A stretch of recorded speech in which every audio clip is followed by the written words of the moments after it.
பிரபல பின்னணி பாடகி பி. சுசீலா 17,695 பாடல்கள் பாடியுள்ளார். இசை உலகில் மிகப்பெரிய சாதனையாக இது கின்னஸ் புத்தகத்தில் இடம்பெற்றுள்ளது.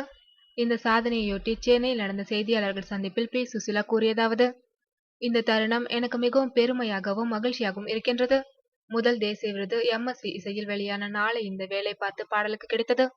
பாடல் கம்போசிங் போதே இந்த பாடலுக்கு உனக்கு விருது கிடைக்கும் என்று எம்.எஸ்.வி கூறினார். அதேபோல் கிடைத்தது. எம்.எஸ்.வி இசையமைப்பில் பாடி தேசிய விருது பெற்றது பெரிய மகிழ்ச்சி. இயக்குனர் கோபாலகிருஷ்ணன் என்னை நடிக்க வைக்க வேண்டும் என்று விரும்பினார். அதன் பிறகும் நிறைய பேர் அழைக்கின்றார்கள். கோடி ரூபாய் கொடுத்தாலும் நடிக்க மாட்டேன் என்று கூறிவிட்டேன். எனக்கு எப்போதுமே நடிப்பில் பிரியம் இருந்ததில்லை.